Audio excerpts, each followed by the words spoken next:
5G बहू। सुमित्रा जी का बेटा था अमित और बहू का नाम था अमृता। सुमित्रा जी की बहू की बातें सुनकर ऐसा लगता था कि जैसे वो बहुत इंटेलिजेंट है, क्योंकि उससे कभी भी कोई भी सवाल पूछो फट से जवाब दे देती थी। अरे भाई, उसके जवाब से तो गूगल भी पीछे रह जाता था। और इसलिए कम से कम सुमित्रा जी के घर में तो किसी को भी गूगल की जरूरत ही नहीं पड़ती थी। जब भी घर में कोई बात चलती, कोई कुछ भी कहता, तो अमृता फट से कह देती, ये तो मेरे साथ भी हुआ था, मुझे इसके बारे में सब मालूम है। एक दिन सुमित्रा जी अमित और अपनी बहू अमृता के साथ अमित के बुआ जी, फूफा जी यानी कि मुकेश और उर्मिला जी के यहाँ पर मिलने के लिए गए। अरे बहुत अच्छा किया अमित बेटा, इतने दिनों के बाद आए हो तुम। हाँ सुमित्रा भाभी, कभी तो आ जाया करिए अपने बच्चों को लेकर। आपकी बहू के आने से तो हमारे घर में भी रौनक आ गई है। वो क्या है ना, अमित ऑफिस के काम में बहुत बिजी रहता है, इसलिए उसे तो वक्त ही नहीं मिल पाता। अच्छा, लगता है नौकरी काफी मुश्किल है अमित की। अरे नहीं फूफा जी, ऐसी कोई बात नहीं है। आप तो जानते हैं ना प्राइवेट जॉब में कितना काम होता है। अरे कोई समझे ना समझे, मुझे तो पता है प्राइवेट नौकरी में इतना काम करना पड़ता है कि इंसान की आफत आ जाती है। लेकिन बेटा, तुमने तो कभी जॉब की ही नहीं, तुम्हें कैसे पता? अरे जॉब नहीं की तो क्या हुआ मम्मी जी, सब जानती हूँ मैं। सबसे पहले ऑफिस में जाओ, वहां पर अपनी एंट्री डालो, उसके बाद दिन भर सिस्टम पर बैठकर काम करो। चारों तरफ कैमरे लगे होते हैं, आप अपनी नजर इधर की उधर नहीं कर सकते। उसके बाद दिन भर बॉस की चिक चिक सुनो, वो अलग से। यही सब होता है, मुझे ना सब पता है। अरे बहू रानी तो काफी इंटेलिजेंट है, हर बात की खबर है इसको। थोड़ी देर बाद, अब देखिए सुमित्रा भाभी, इतने दिनों के बाद आई हैं आप, खाना खाकर ही जाना, ऐसे तो मैं आपको जाने नहीं दूंगी। वैसे बुआ जी, खाने में क्या बनाया है? वो क्या है ना बेटा, आज तुम्हारी बुआ जी की तबीयत थोड़ी ठीक नहीं थी, इसलिए हमने सोचा कि जब तुम लोग यहाँ आ जाओगे तो बाहर से खाना मंगवा लेंगे और साथ में बैठकर खाएंगे। लेकिन बस प्रॉब्लम इतनी सी है कि मुझे बाहर से खाना ऑर्डर करना नहीं आता। सोचा जब अमित आएगा तो उसी को बोल दूंगी। अरे मुझे आता है ना, मैं कर देती हूँ ऑर्डर। बताइए क्या क्या मंगाना है आपको? इटालियन, कॉन्टिनेंटल, इंडियन, पंजाबी, सब पता है मुझे। क्या बात है बहू, क्या घर में भी खाना रोज बाहर से ऑर्डर करती हो? अरे नहीं बुआ जी, ऐसी कोई बात नहीं है, बस मुझे ना सब पता है। कोई बात नहीं अमृता, मैं अपने फोन से ऑर्डर कर देता हूँ। अरे क्या बात है, आजकल ऑनलाइन डिलीवरी पर कोई ऑफर नहीं चल रहा है, वरना काफी पैसे बच जाते। कैसी बात करते हैं अमित, मैं कह रही हूँ ना मुझे सब पता है। मुझे एक बहुत अच्छा ऑनलाइन डिलीवरी वाला मालूम है, जहाँ पर 50% ऑफ मिल जाएगा। और आज तो वैसे भी फ्राइडे है ना, फ्राइडे को तो उस पर 50-70% ऑफर मिलता ही मिलता है। अरे क्या बात है, इसके बारे में तो मुझे पता ही नहीं था। अरे बेटा, जिस चीज के बारे में किसी को पता नहीं होता, हमारी बहू को पता होता है। एक काम कर, तू उसी को ऑर्डर करने दे। क्या बात है अमृता बेटा, तुम तो बहुत इंटेलिजेंट हो, सब कुछ जानती हो। कुछ दिनों के बाद सुमित्रा जी की कुछ सहेलियां उनसे मिलने के लिए आती हैं। अरे सुमित्रा बहन कैसी हो, बहू कैसी है तुम्हारी?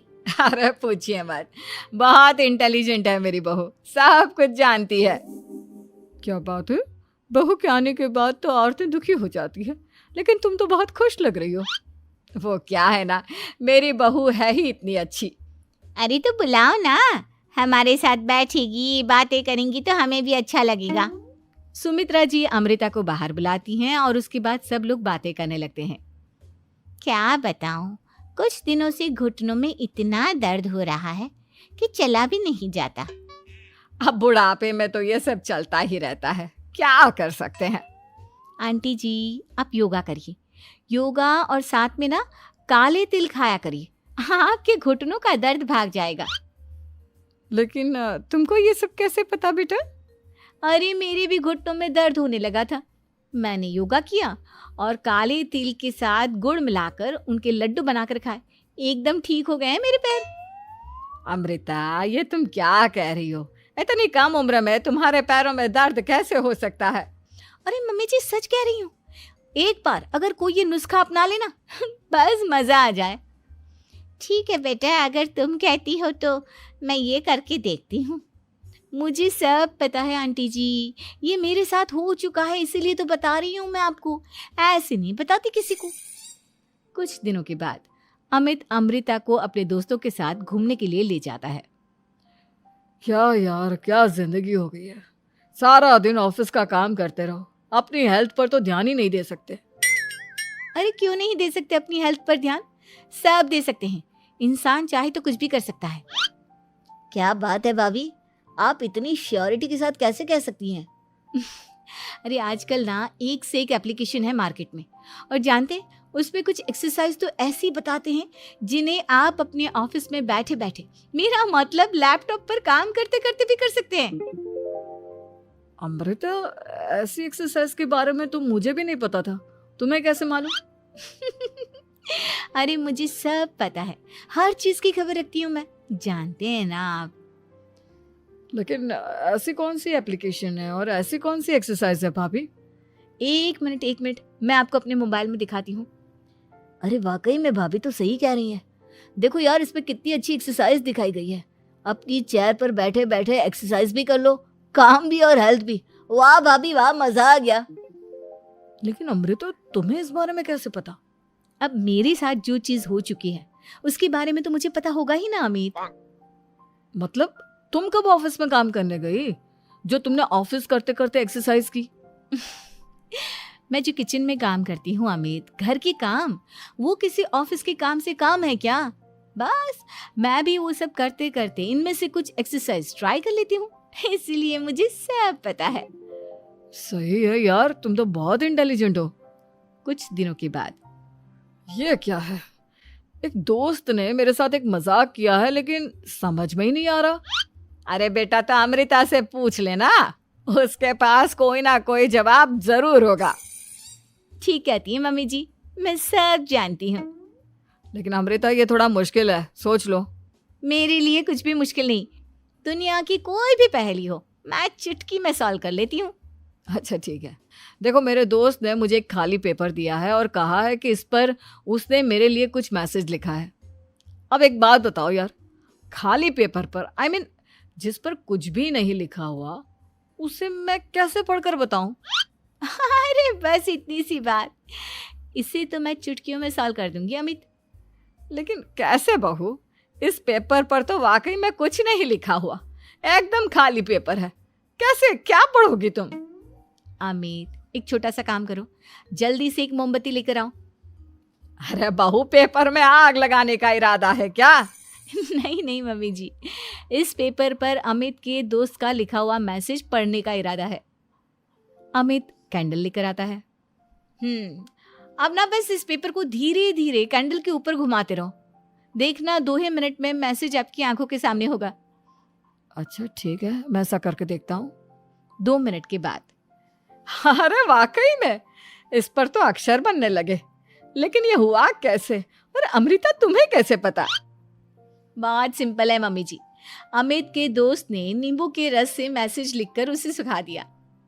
अब अगर मैसेज पढ़ना हो ना तो पेपर को आग के सामने ले जाओ और लेटर्स अपने आप उभर कर आ जाते हैं। वाह बहू, लेकिन तुम ये सब कैसे जानती हो? अरे मम्मी जी, जब मैं छोटी थी ना तो अपनी सहेलियों के साथ ऐसे ही गेम खेला करती थी। ये तो मेरे साथ कितनी बार हो चुका है, मुझे सब पता है। थैंक यू यार अमृता, तुम्हारी वजह से हमें कुछ भी सोचने की जरूरत ही नहीं पड़ती, तुम सब कुछ बता देती हो। कुछ दिनों के बाद सुमित्रा जी को अमृता के प्रेग्नेंट होने की खुशखबरी मिलती है और सुमित्रा जी अमृता को डॉक्टर के यहाँ लेकर जाती है। देखिए सुमित्रा जी, आपकी बहू की तबीयत बिल्कुल ठीक है, किसी भी तरह की चिंता करने की कोई जरूरत नहीं है, लेकिन हाँ, उनको आयरन वाली डाइट खाने की बहुत जरूरत है। ठीक है डॉक्टर साहब, आप बता दीजिए मैं अपनी बहू को क्या क्या खिलाऊं ताकि उसकी तबीयत ठीक रहे और आने वाले बच्चे की भी। अरे मम्मी जी, इसमें डॉक्टर से पूछने की क्या जरूरत है, किशमिश है, अनार है, पालक है, ये सब खाना चाहिए, आयरन का लेवल बिल्कुल बराबर रहता है। अरे वाह, आपकी बहू तो सब कुछ पहले से ही जानती है। ये तो बहुत अच्छी बात है। देखो, आयरन के साथ तुम्हें कैल्शियम भी खाना होगा। जानती हूँ मैं, अगर आयरन की खाली सप्लीमेंट लेते हैं और कैल्शियम नहीं लेते तो बॉडी उसे अच्छे से एब्जॉर्ब नहीं कर पाती। सब पता है मुझे। बहू ये भी मालूम है? हाँ मम्मी जी, आप तो जानती है ना, मुझे सब पता है। आपकी बहू की बातें सुनकर अच्छा लग रहा है। मुझे ऐसी बहुत कम लड़कियां मिलती हैं जिन्हें इतनी नॉलेज होती है, सारे सवालों के जवाब देती है। और हमारे इंडिया में तो वैसे भी हालात बहुत खराब है। बिल्कुल ठीक कह रहे हैं आप डॉक्टर साहब, लेकिन मैं उन लड़कियों की तरह नहीं हूँ। बहुत ख्याल रखती हूँ मैं हर चीज़ का। और जानती हैं आप, हमारे घर में तो किसी को किसी चीज़ के बारे में गूगल करने की ज़रूरत ही नहीं पड़ती। बिल्कुल ठीक कह रही है अमृता। अरे कुछ भी पूछ लो इसे, सब पता होता है। अरे वाह, तुम तो बड़ी कमाल की लड़की हो। चलो, ये तो बहुत अच्छी बात है, लेकिन फिर भी डॉक्टर की सलाह पर पूरा ध्यान देना चाहिए। वैसे क्या चाहिए तुम्हें, बेटा या बेटी? अरे डॉक्टर साहब, कुछ भी हो जाए, बस बच्चा अच्छे से हो जाना चाहिए। मुझे तो दोनों में से किसी से कोई भी परेशानी नहीं। और सुमित्रा जी, आप? डॉक्टर मैडम, मुझे तो लड़के और लड़की में कभी भेद करने की आदत ही नहीं है। पोता आए या पोती, मेरे लिए तो दोनों एक बराबर है। सुनकर अच्छा लगा। वैसे आप जानती हैं, हमारे यहाँ पर तो लोगों को बड़ी बेचैनी रहती है ये जानने की कि पेट में लड़का है या लड़की, लेकिन विदेशों में ऐसा नहीं होता। हाँ, वहाँ पर तो सब कुछ पहले से ही बता देते हैं ना। ये भी कोई बात हुई भला? लेकिन तुम्हें कैसे पता कि वहां पर सब कुछ पहले ही बता देते हैं? अच्छा हाँ, तुम तो सब कुछ पहले से ही जानती हो ना। तुम्हारे साथ तो सब कुछ पहले से ही हो चुका होता है। नहीं मम्मी जी, ये तो मेरे साथ पहली बार हो रहा है, इसलिए मैं ये डायलॉग नहीं बोल सकती। अमृता की बात सुनकर सुमित्रा और डॉक्टर दोनों हंसने लगते हैं।